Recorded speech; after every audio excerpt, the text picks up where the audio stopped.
শংকৰদেৱ শিশু নিকেতনৰ কাৰণে আজিৰ দিনটো অতি আনন্দৰ দিন।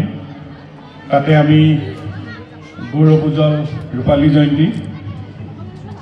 আমি এই 25টা বছৰত এইখন বিদ্যালয়ে বহু মানৱ সম্পদ গঢ়িলে আৰু ভৱিষ্যতে এই শিক্ষাৰ যাত্ৰাত আৰু সুগম হওক আৰু আন্তঃগাঁথনি উন্নয়নৰ যোগেদি এই বিদ্যালয়খনৰ শৈক্ষিক ব্যৱস্থাটো অধিক উন্নত কৰি তোলা বহু কথা এই লুকাই আছে।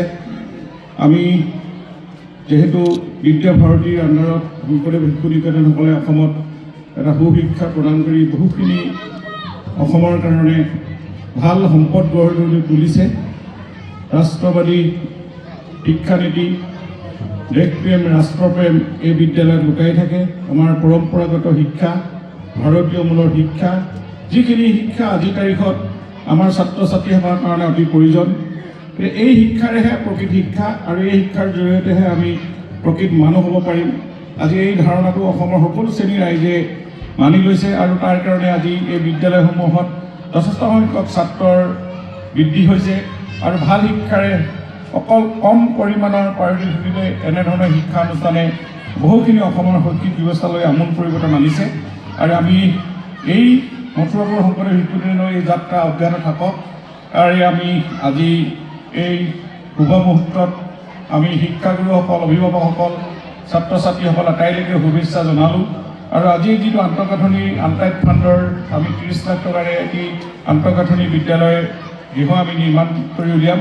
মই ভাবোঁ কনষ্ট্ৰাকশ্যন কমিটিৰ যোগেদি নিৰ্মাণ হয়। পূৰ্বতে শংকৰদেৱ শিশু নিকেতনবিলাকত আমি মাত্ৰ 10 লাখ টকাকৈ দিব পাৰিছিলোঁ, কিন্তু আমাৰ বৰ্তমান চৰকাৰখনে আমি যাতে অধিক ইয়াত টকা পইচা দি যাতে ভাল বিদ্যালয় গৃহ নিৰ্মাণ হয় তাৰ কাৰণে আমি 30 লাখ টকালৈকে অনুদান দিছোঁ। এইবাৰ আমি দুটা ইয়াত মই চৰাইদেউ জিলাৰ পৰা আমি দিছোঁ, টেঙাপুখুৰী শংকৰদেৱ শিশু নিকেতন আৰু মথুৰাপুৰ। মই খুব নিজেই গৌৰৱান্বিত যাতে আমি এই বিদ্যালয়খনৰ এটা অভাৱ দূৰ হ'ব আৰু আমি নিশ্চয় এই মেছেজটো যদি যায়, ভাল আন্তঃগাঁথনি এখন শ্ৰেণীকোঠা থাকিলে ইয়াত ছাত্ৰৰ সংখ্যা বৃদ্ধি হ'ব আৰু এই ছাত্ৰ সংখ্যা বৃদ্ধিৰে আমাৰ শিক্ষা জগতলৈ এটা আমূল পৰিৱৰ্তন আনক। নতুন শিক্ষানীতি আমাৰ দেশৰ কাৰণে প্ৰযোজ্য হৈছে। আজি বিদ্যা ভাৰতীয় কাৰিকুলামৰ যোগেদি বিভিন্ন ধৰণৰ ছাত্ৰ ছাত্ৰীসকলক বিভিন্নখিনিত আগবঢ়াই নিবৰ কাৰণে বহুখিনি প্ৰয়াস কৰিছে।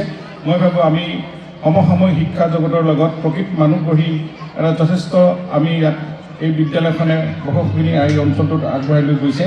আমি তাকে কামনা কৰিছোঁ। আজি এই শুভ দিনত, শুভ মুহূৰ্তত মই ইয়াৰ প্ৰধান আচাৰ্য, ইয়াৰ আচাৰ্যসকল, ইয়াৰ লগত জড়িত সকলো আমাৰ পৰিচালনা সমিতিৰ আৰু ছাত্ৰ ছাত্ৰী, অভিভাৱক সকলো সহযোগত বহু কষ্টৰ বিনিময়ত এইখন বিদ্যালয় গঢ় লৈ উঠিছে। গতিকে এই বিদ্যালয় কষ্টৰ যাতে অতলে নাযায়, আমাৰ যি লক্ষ্য আছে আমি তাত উপনীত হ'ম।